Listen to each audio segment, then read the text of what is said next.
Chaque jour est un miracle. Votre chronique par Foumilaya Mohamed d'Orego.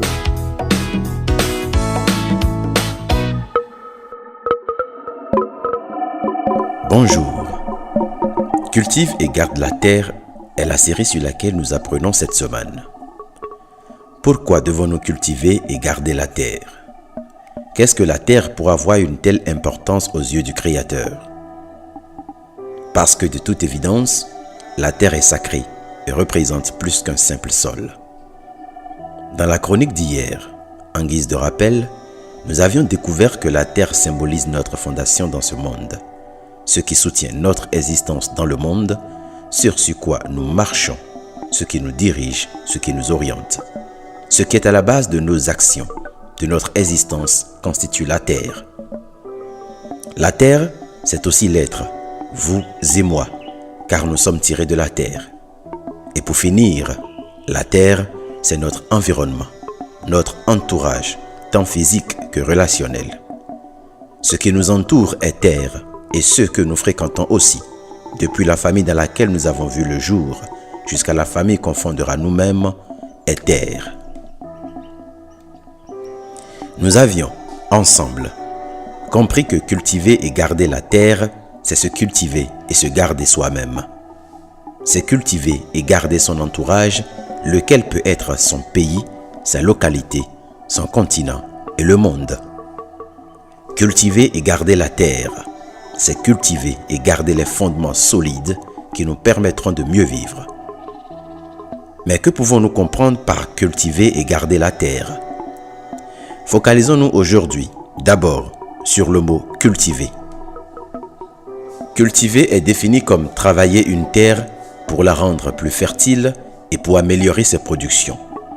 C'est prendre soin des plantes. Au sens figuré, cultiver signifie développer, perfectionner par l'instruction, par l'exercice, entretenir avec soin, conserver, entretenir, augmenter en parlant des relations, des sentiments qui lient les personnes entre elles. Une telle définition nous apprend beaucoup de choses. Je ne sais pas si je dirai tout dans les chroniques, mais une chose est sûre, vous en saurez plus dans un guide à la fin du message qui couvrira tout le mois de novembre. Tout d'abord, ces recommandations est faite de cultiver et de garder. Comprenez en observant la définition déjà que la richesse, la fertilité, tout ce qui peut symboliser le fruit existe déjà en amont. Votre rôle n'est pas de rendre fertile, mais de rendre plus fertile, d'améliorer. Vous devez comprendre par là qu'aucun être n'est sans richesse. Nous avons tous en nous quelque chose de fertile que nous sommes censés rendre encore plus fertile, parce que nous sommes terre. De même, aucun pays n'est sans ressources, sans richesse, parce qu'il y a forcément quelque chose de fertile à rendre encore plus fertile. Cette définition nous donne non seulement l'assurance de nos doutes, mais aussi remet en cause le doute de nos assurances. Elle vient non seulement nous dire ce qui est, mais nous enseigne aussi ce qui devrait être. L'homme doit rendre plus fertile toute terre.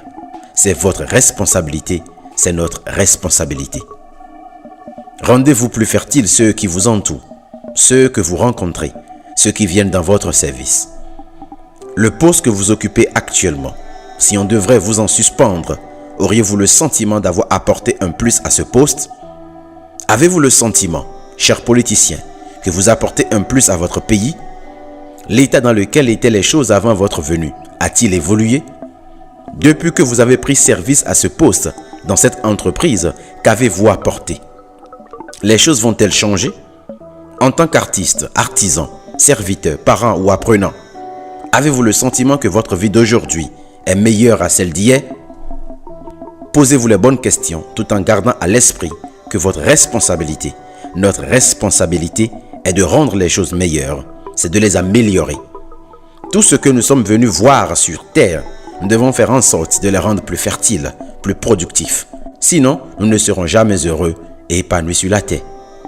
Si donc votre vie semble déséquilibrée, fade, sans saveur, demandez-vous si vraiment vous faites en sorte de rendre plus fertile ce que vous avez, ce que la vie vous a offert. Comment se présente votre vie, votre famille, votre pays? Comment se présente le monde? Êtes-vous satisfait de ce que vous voyez? J'aime bien le mot utilisé dans la version anglaise King James de la Bible pour désigner cultiver. Le correspondant est dress, qui veut dire habiller. Le Créateur, dans sa volonté, aurait voulu que nous habillions la terre, son jardin qu'il a créé. Quel est l'objectif de s'habiller si ce n'est se protéger et être présentable, prendre soin de soi? Pourtant, nous vivons dans un monde où les gens s'habillent mais sont encore nus et répugnants. Et ce, sur tous les plans, physique, politique, culturel, artistique, commercial, etc. J'irai plus en détail le vendredi. Agréable journée à vous. Merci de contacter le numéro +229 66 92 09 09 pour participer au groupe restreint de discussion ou pour rejoindre la liste de diffusion.